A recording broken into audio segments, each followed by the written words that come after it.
Olá, tudo bem? Meu nome é Juliano Elias Pereira, sou pesquisador da Embrapa Vivim na área de enologia, trabalho com uvas, sucos e vinhos e vou apresentar para vocês aqui uma palestra sobre vinhos e sucos no Brasil, o potencial da produção e elaboração em diferentes regiões. Vamos lá. Onde são produzidos os sucos e vinhos do mundo? Nós temos aqui o mapa do mundo inteiro, nós temos o velho mundo, que chamamos a Europa, onde tudo começou. Nós temos aqui o círculo vermelho, onde estão todos os países, França, Espanha, Portugal, Itália, Alemanha. Aqui no hemisfério norte também, de 30 a 50 graus, na América do Norte, nós temos os Estados Unidos, o Canadá, entram no mesmo contexto. Na Ásia a gente pode colocar a China também.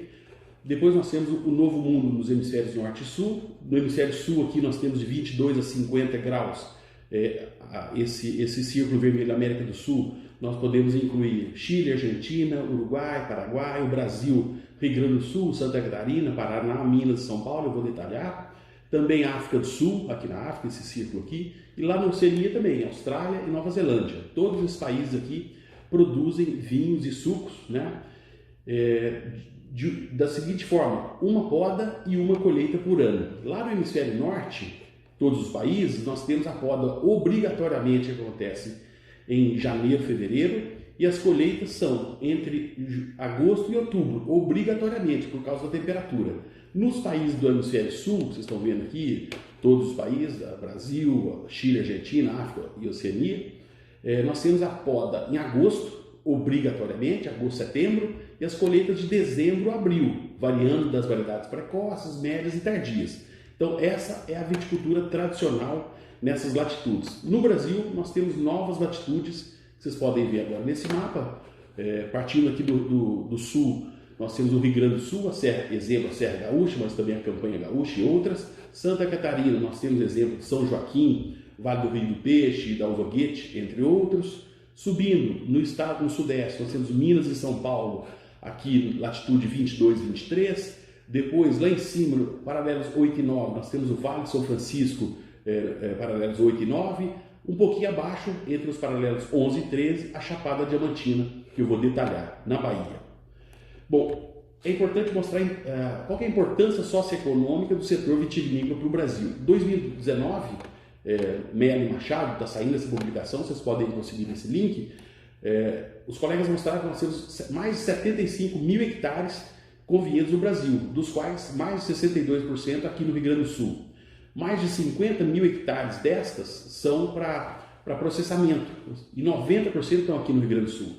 A cadeia produtiva brasileira com uva de mesa, suco e vinho, incluindo o enoturismo, movimentou 26,5 bilhões de reais em 2019. Os colegas fizeram um belo trabalho e foi publicado, vocês podem ver em detalhes. Só vinhos e sucos movimentaram 11,03 bilhões de reais nos diferentes canais de distribuição, entre supermercados, lojas e restaurantes. Os vinhos importados aqui no Brasil, esse setor movimentou 5,5 bilhões de reais nos diferentes canais de distribuição aqui no país. Então representa 50% dos vinhos e sucos em geral, os importados. Na mesma publicação, os colegas mostraram que nós tivemos um consumo de 332 milhões de litros de vinhos tranquilos nacionais aqui, 114 milhões de litros foram importados. Isso gerou 1,8 bilhão de reais que foram pagos lá fora. Ou seja, isso aí poderia ser pago aqui no Brasil, né? Com os importados foi pago no exterior 1,8 bilhão de reais.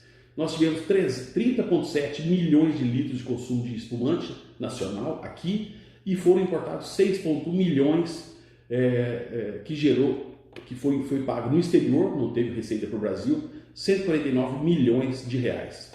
Nós consumimos 306,9 milhões de sucos de uva. Um dado interessante é que a cadeia de suco uva e vinho é altamente agregadora de valor e atrai o enoturista. Por exemplo, aqui na Serra Gaúcha, um exemplo para o Brasil, nós tivemos 1,67 milhão de turistas que visitaram a região em 2019.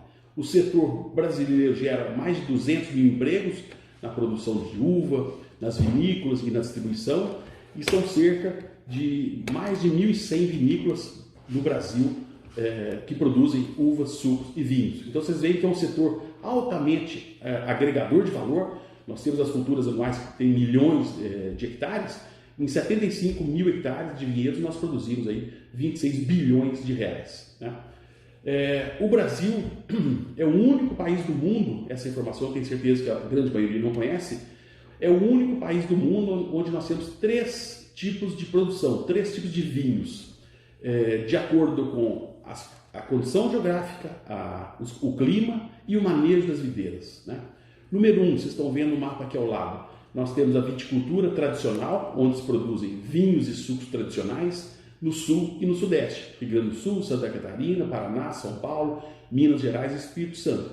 Uma poda e uma colheita, como eu mostrei lá atrás daquele mapa do mundo.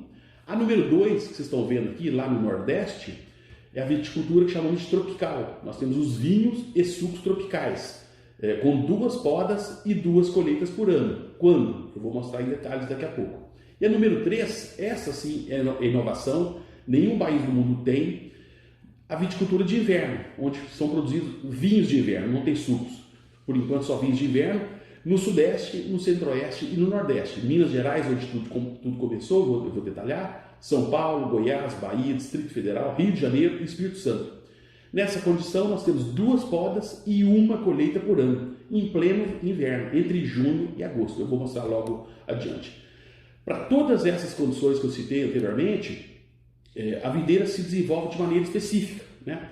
Nos diferentes terroirs. Terroir é uma palavra francesa que foi adotada pelo mundo inteiro. Serve para toda vinícola, toda parcela no mundo.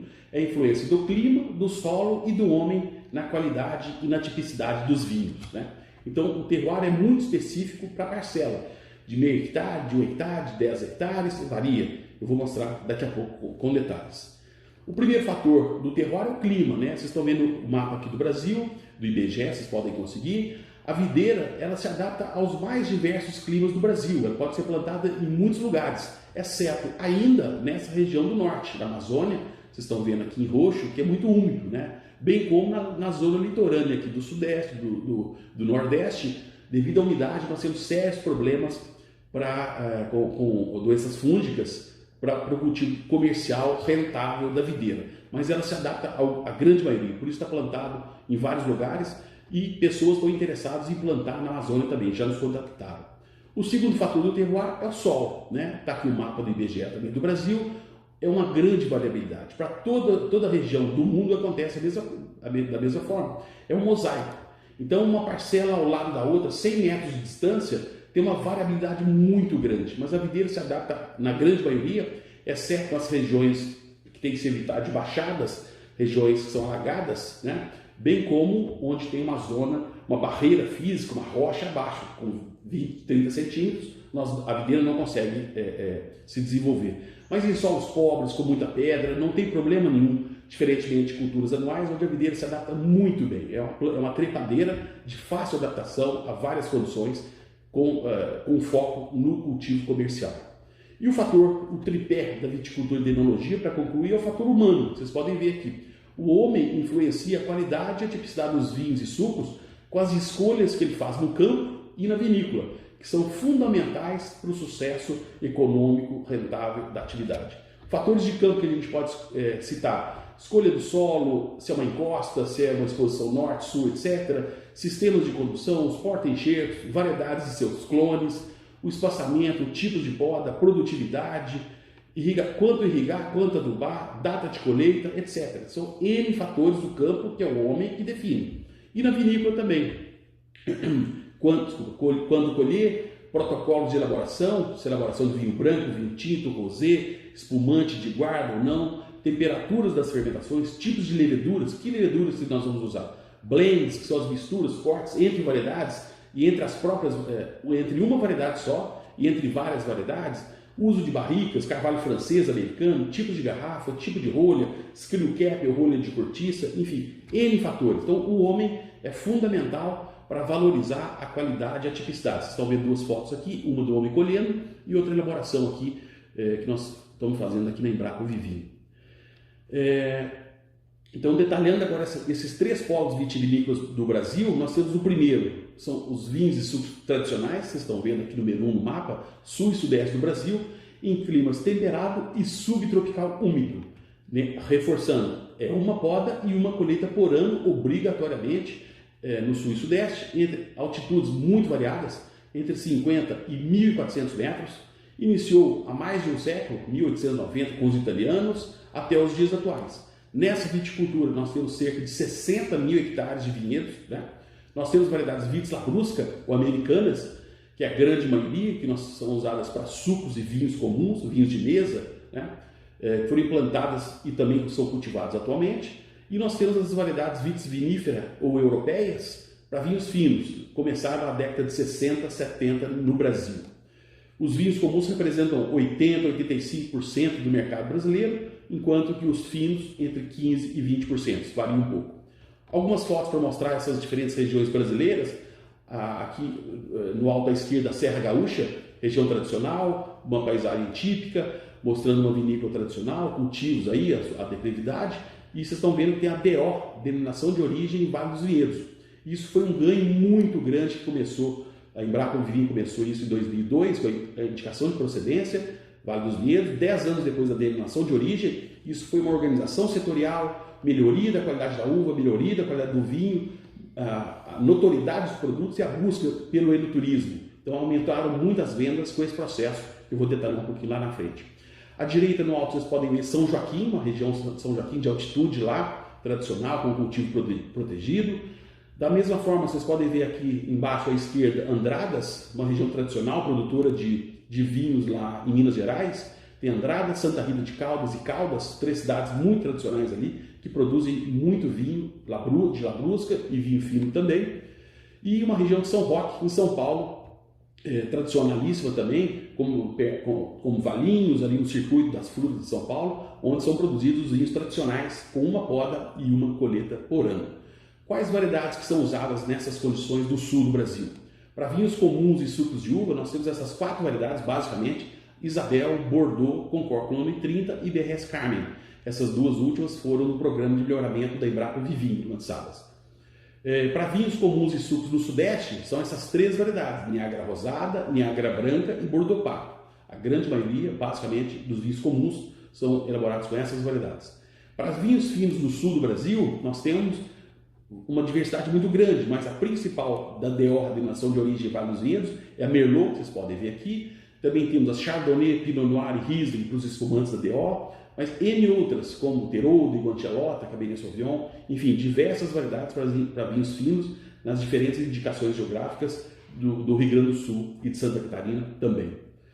O segundo polo, que eu vou detalhar agora, é esse do Nordeste, né? Onde são produzidos os vinhos e sucos tropicais, em zonas de clima tropical semiárido, onde são conseguidas 2 podas e 2 colheitas por ano, no Vale de São Francisco, e novos projetos sendo instalados nesse momento lá no estado de Alagoas, as cidades Piranhas e Traipu, condição muito parecida com o Vale de São Francisco. Altitudes entre 350 e 400 metros, iniciou em 1980 essa produção. Uva de mesa começou antes, 60, 70, iniciou com as uvas de mesa, e depois chegaram os vinhos. Hoje nós temos 1.100 hectares de vinhedos naquela condição, para vinhos e sucos, e outros 13.000 hectares com uvas para mesa, né? Então, essa segunda condição.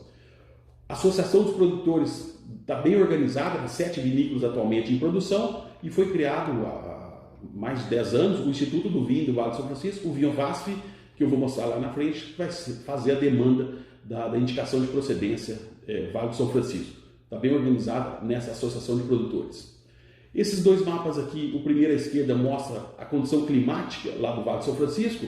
Vocês estão vendo essa seta vermelha, nessa linha aqui que é a temperatura média anual. Vocês podem notar que aqui ela está próxima de 25 graus, sendo que a média anual é de 26,5 graus Celsius, ou seja, não tem inverno. No inverno, a mínima que chega são 18 graus, ou seja, isso não para a videira. Então ela produz o ano inteiro.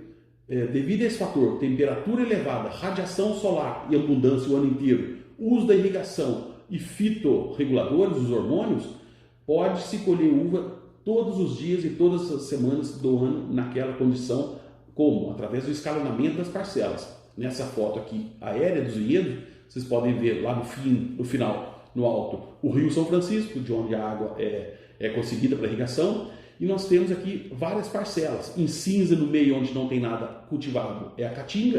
E vocês estão vendo aqui 6 parcelas grandes, 5 hectares cada, nessa empresa, onde em marrom aqui essas duas, vocês estão vendo aqui que a videira foi podada, como saiu do inverno, digamos assim. Depois essa mais verde está em floração, está florando, está na primavera. Essa aqui embaixo, marrom, está na hora da colheita, ou foi colhida, está perto do outono. E a outra vai ser podada, está entrando no inverno. Então, no mesmo dia, nós temos essas diferentes condições do estágio fenológico da videira que não se consegue em regiões temperadas. Isso é possível, eu vou detalhar.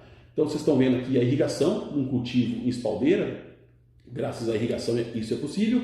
E uma aplicação nas duas fotos superiores aqui, vocês estão vendo a aplicação da cianamida hidrogenada, um hormônio que faz a quebra da dormência. Porque como é que eles fazem lá? Eles reduzem a irrigação depois da poda para 5, 10% do coeficiente de cultura, por um mês, 20, 30, 40 dias, até 2 meses, eu vou mostrar em detalhes.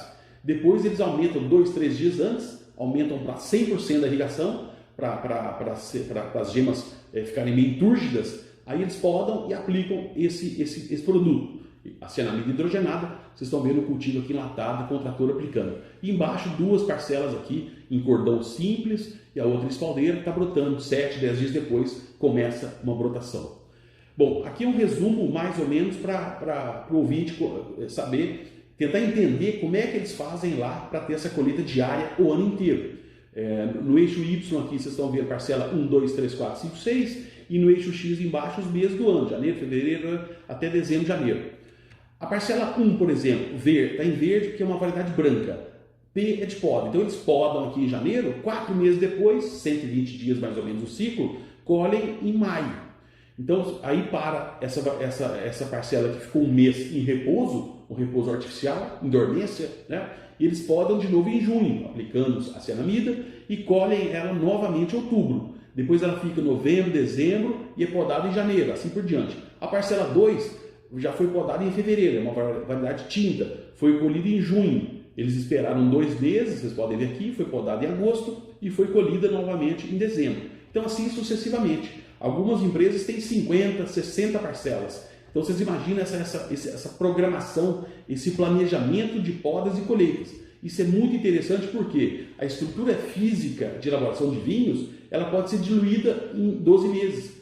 Em toda a condição do hemisfério norte e do hemisfério sul que eu mostrei, como uma poda e uma colheita, toda uva é obrigatoriamente elaborada em 2 meses. Né? Na França, na Califórnia, como aqui no Rio Grande do Sul, na África do Sul, etc. Em 2, 3 meses, uma estrutura física com tanques, com barricas, tem que estar disponível para receber 100% da uva. No Vale de São Francisco, não, eles escalonam, então você dilui esse custo de produção ao longo do ano. Isso é muito interessante. Aqui 2 exemplos de 2 empresas, no alto, as duas do alto estão em Lagoa Grande, Pernambuco. Vocês podem ver à direita aqui o vinhedo, o cactus, a entrada da vinícola, o coqueiro e a mangueira que está ali atrás. E aqui uma latada com as folhas amarelas. A videira não perde as folhas naquela condição. No Rio Grande do Sul, na França, na Califórnia, que são regiões temperadas, é uma planta caducifólia, mas lá não, elas não perdem as folhas. Estão amareladas, sofrendo, mas não perdem. Então eles podam dessa forma, poda, aplica a cianamida e parte para um novo ciclo. E abaixo, as duas abaixo aqui, uma empresa em Casa Nova, na Bahia, mostrando a colheita mecânica num cultivo de espaldeira, muito interessante, que isso reduz bastante o custo de produção naquela condição e não diminui a qualidade. Nós tivemos alguns trabalhos que mostraram que a qualidade se mantém com cultivo mecânico. Que uvas que são usadas para a produção de sucos e vinhos comuns no Nordeste? Essas 5 variedades foram lançadas pela Embrapa Vinho, no programa de melhoramento genético. Nós temos a Isabel Precoce, BRS Magna, BRS Violeta, BRS Carmen e BRS Cora. Então 100% dos sucos de uva e dos vinhos comuns daquela região, eu vou falar mais em detalhes, são produzidos com essas variedades com grande sucesso lá no Vale de São Francisco.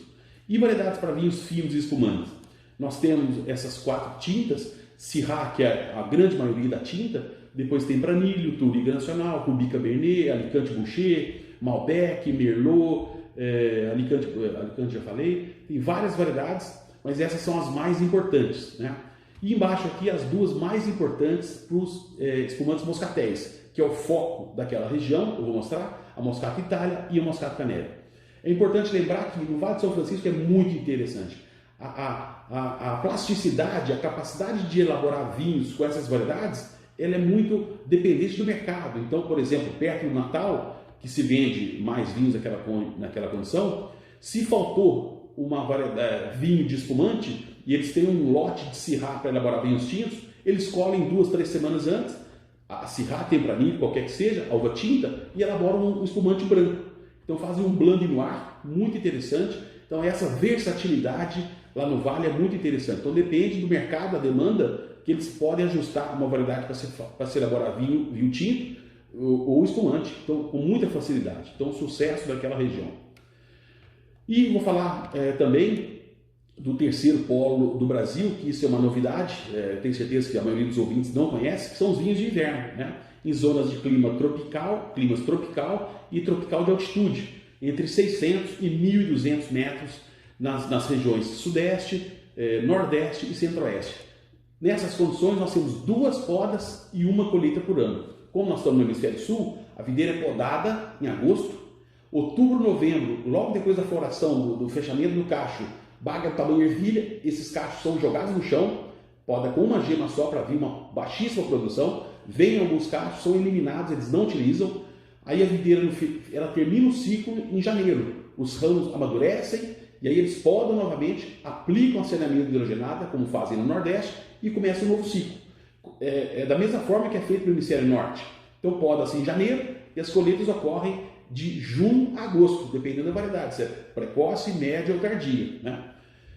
Iniciou em 2004 em Três Corações, Minas Gerais, e atualmente nós temos 400 hectares de vinhedos para vinhos finos, somente não temos sucos, nessa condição de vinho de inverno, onde a temperatura pode chegar a 0 grau, dá geada em alguns dias pela manhã, e é justamente quando matura o café e colhe o café. Então foi desenvolvido e deu certo essa nova viticultura, que é a única do mundo em colheitas de inverno.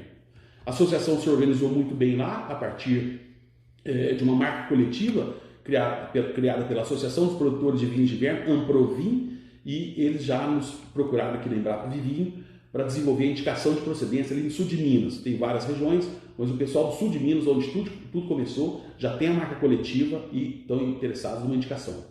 Algumas fotos dessas regiões variadas do Brasil que produzem os vinhos de inverno.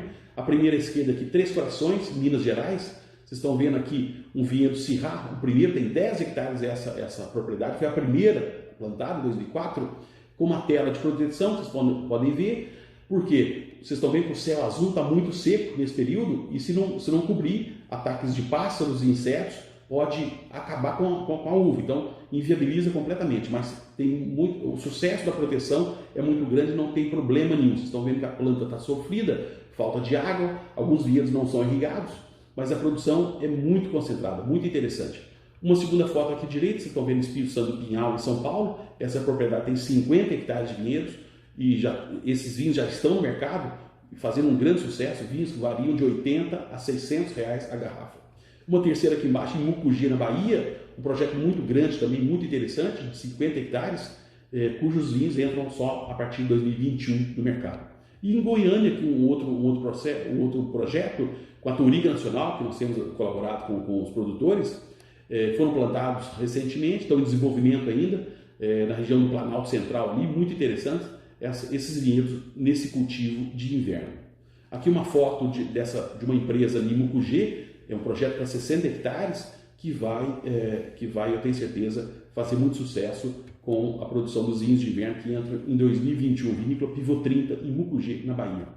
Quais uvas que eles usam para elaborar os vinhos finos de inverno nas regiões sudeste, centro-oeste e nordeste? Syrah foi a primeira que mais se adaptou. Depois nós temos Cabernet Franc, Cabernet Sauvignon, Malbec, outras em testes como Tempranillo, Marcelin, Grenache e 2 brancas que estão fazendo muito sucesso também, a Sauvignon Blanc e a Viognier. Então eles têm elaborado basicamente vinhos brancos e tintos, alguns de guarda, com uma tipicidade muito interessante. Bom, caros ouvintes, agora eu vou falar especificamente de 2 condições lá no Nordeste. Entre 2005 e 2018 eu trabalhei na Embrapa em Petrolina, desenvolvendo lá com os vinhos tropicais do Vale de São Francisco e os vinhos de inverno na Chapada Diamantina. Depois, de 2018 e 2019, eu passei um ano na Universidade da Califórnia, no pós-doc, nos Estados Unidos, e de 2019 para cá eu me encontro em Bento Gonçalves, da Embrapa Vivinho. Bom, então os vinhos do Vale de São Francisco chegaram no mercado em 86. O primeiro vinho chegou no mercado em 86. Em 2003, colegas aqui da Embrapa Vivinho introduziram novas variedades naquela região. Aí eu cheguei em 2005 e nós testamos 28 variedades. Indicamos algumas, Tempranillo, Barbera, que são usados comercialmente. Atualmente, em 2020, nós temos 400 hectares de vinhedos para vinhos finos naquela condição, uma produção total com 4 milhões de litros anualmente, com 2 podas e 2 colheitas. Desse total, 65% são espumantes, dos quais 60% são moscatéis, espumantes doces, né? 40% são espumantes brutos e demi-secs, secos ou meio doces. 34% são vinhos tintos, dos quais a grande maioria, 99% são vinhos jovens, mas 1% elaboram também alguns vinhos de guarda que passam por um período em barricas. E 1% do total são vinhos brancos. O mercado brasileiro, infelizmente, não consome tanto vinho branco quanto não fazem lá, mas 1% são brancos daquela região. 3 fotos aqui que vocês podem ver, as duas de cima enlatada, uma uva branca e aqui uma uva tinta, e essa aqui abaixo uma espaldeira mostrando a irrigação. Todo vinhedo é irrigado naquela condição. Os sucos naquela região tropical começaram em 2004 usando Isabel precoce, mas eles faltavam cor. Tinham uma excelente tipicidade, mas faltava cor. Em 2005 nós introduzimos um projeto com variedades da Embrapa e adotamos o uso de blends ou mistura, os cortes, né? Atualmente, em 2020, nós temos 700 hectares de vinhedos e 25 milhões de litros de suco produzidos por ano naquela condição. 15 milhões são sucos integrais e 10%, 10 milhões são sucos concentrados, né? Os blends atualmente usados nas 8 empresas que produzem sucos comerciais no Vale de São Francisco são estes: 80% de Isabel precoce, 20% BRS violeta, 70% de Isabel, 30% de violeta, 80% de Isabel, 15% de violeta, 5% de cora, 50% de Isabel, 50% de BRS magna, 50% de Isabel, 40% de magna e 10% de Carmen. Por que tem essa variação? Justamente, eu vou mostrar daqui a pouco os resultados, que são a influência do mês do ano. Então a temperatura do Vale de São Francisco ela varia de janeiro a dezembro. Então as empresas jogam com essa porcentagem para buscar mais ou menos cor, que vocês vão ver logo na sequência, né? E os vinhos de inverno, a Chapada Diamantina, que fazem parte dessa condição também nova do Brasil, estarão no mercado só em 2021. Em 2011 nós plantamos o primeiro vinhedo experimental com 10 hectares, com 10 variedades, 1,5 hectare em Morro do Chapéu, na Bahia, na Chapada Diamantina. E hoje, atualmente, em 2020, nós temos 60 hectares de vinhedos, 10 em Morro do Chapéu e 50 em Mucugê.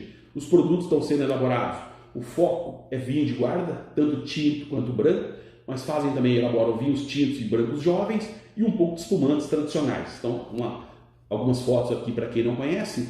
Essas duas de cima são em Morro do Chapéu, essa empresa tem 5 hectares, e essa aqui de baixo, em Mucugê, essa empresa tem 50 hectares de vinhedos. 5 trabalhos que eu vou mostrar agora, com uma aplicação prática que nós desenvolvemos. O primeiro foi uma caracterização de sucos das diferentes varietais, Isabel precoce, cora, magna, individuais, bem como os blends comerciais que nós publicamos. Está aqui, Lima et al. 2014. Se vocês quiserem detalhes, vocês podem me pedir, vou deixar o meu contato, e esse link aqui é possível encontrar esse trabalho. Então, o que nós encontramos? Os sucos do Vale de São Francisco apresentam elevada concentração em compostos fenólicos e capacidade antioxidante, principalmente devido à elevada concentração de polifenóis nos sucos das variedades da Embrapa, ou seja, BRS violeta, BRS cora, BRS magna e BRS carmen. Então, aquele blend ali que foi feito ajudou muito na coloração dos sucos comerciais do Vale. O segundo, a determinação da composição dos sucos elaborados em diferentes épocas do ano, tanto varietais quanto blends comerciais, das uvas. Está aqui, Padilha et al. 2019, e o link vocês podem conseguir ou me perguntar, eu posso passar. Então, o que nós encontramos? Que os sucos elaborados com as uvas colhidas entre maio e setembro apresentaram maiores concentrações de fenólicos e capacidade de antioxidante quando comparados aos sucos elaborados das colheitas de novembro a fevereiro. Mas aí, por isso que eles variam de 20%. Então, no período quente, de novembro a fevereiro, eles usam 30%, por exemplo, de violeta e 70% de Isabel. E entre maio, junho e agosto, setembro, podem usar 80% de Isabel e 20% de violeta, e assim por diante. Então, esse blend faz com que a cor seja idêntica o ano todo, justamente jogando nessa porcentagem, usando as variedades nossas da Embrapa. O terceiro trabalho aqui, uvas para vinhos do Vale do São Francisco. Nós comparamos a uva Syrah colhida no Vale do São Francisco em diferentes épocas do ano e porta-enxertos. O que nós encontramos? As uvas colhidas em julho apresentaram maior concentração de antocianinas, que é a cor tinta do vinho tinto, do que aquelas colhidas em dezembro. O porta-enxerto teve efeito variável, de acordo com a safra e a época do ano que foi colhida. Que recomendação que nós fizemos aqui para as vinícolas? Focar a elaboração de vinhos tintos de guarda, ou seja, que passam estágio em barrica, mais concentrados, com as uvas colhidas no meio do ano, entre maio e setembro, que aí eles conseguem uma estabilidade melhor. Elaborar vinho jovem com as uvas colhidas no final e no início do ano, entre novembro e março. Por quê? As altas temperaturas lá, que chegam a 45 graus, isso compromete um pouco a estabilidade química, ou seja, os vinhos tintos perdem um pouco a cor, a castanha, os brancos ganham cor, ficam um pouco cor de mel. Então, focar em vinho jovem no final do ano e vinho de guarda pode ser feito no meio do ano. E elaborar espumante ao longo do ano, quando quiserem, em qualquer época. Por quê? O espumante é o foco daquela produção e o consumo tem uma elevada demanda no mercado nosso nacional. Esse quarto trabalho aqui, que eu mostro uma comparação das uvas Syrah colhidas no Vale do São Francisco e na Chapada Diamantina, né, em diferentes épocas do ano. Oliveira et al. 2019, está aqui o link para vocês conseguirem. As características das duas regiões, reforçando, Vale do São Francisco são 26,5 graus de temperatura média anual a 350 metros de altitude. Chapada Diamantina, 19 graus de temperatura média anual, ou seja, 7 graus a menos, a 1.100 metros de altitude. Vocês podem ver aqui nas duas setas, no Vale do São Francisco à esquerda. Em janeiro a temperatura está em 25 graus e depois ela vai subindo, chega até dezembro até 30 graus de média. Enquanto aqui na Chapada Diamantina, vocês estão vendo que está aqui em janeiro perto dos 17, ela pega um pico, chega até 29, abaixo de 30 graus, é uma temperatura bem mais amena devido à altitude. O que nós encontramos? Que as uvas Syrah da Chapada Diamantina, a composição, ela apresentou maior concentração de compostos fenólicos em geral quando comparadas às uvas do Vale do São Francisco. O que nós recomendamos para lá? Na Chapada Diamantina, o potencial das uvas é para a elaboração das uvas Syrah, é para a elaboração de vinhos tintos de guarda, vinhos de inverno, com a colheita entre junho e agosto, e é quando eles estão fazendo justamente essa produção de vinho de inverno. No Vale do São Francisco, o potencial da uva Syrah depende da época do ano, para vinhos jovens no final do ano e vinhos de guarda no meio do ano. Então essa foi a recomendação que fizemos. E por último, os mesmos vinhos dessas uvas da Chapada Diamantina e do Vale do São Francisco, o que nós encontramos? Está aqui Oliveira et al. 2019, está aqui o link também. A composição dos vinhos da Chapada Diamantina apresentaram maior concentração de antocianinas e estilbenos, resveratrol. Por quê? A altitude tem mais o fator UVA e o UVB, né? E a composição dos vinhos tintos Syrah do Vale do São Francisco apresentou maior concentração de taninos e flavonóis. Que recomendações que nós fizemos? Priorizar a elaboração de vinhos de guarda com a Syrah na Chapada Diamantina, com maior valor agregado, e elaborar vinho jovem com a Syrah colhida no final do ano no Vale do São Francisco, podendo aumentar a produtividade dos vinhedos para compensar o preço mais barato de vinho jovem, né?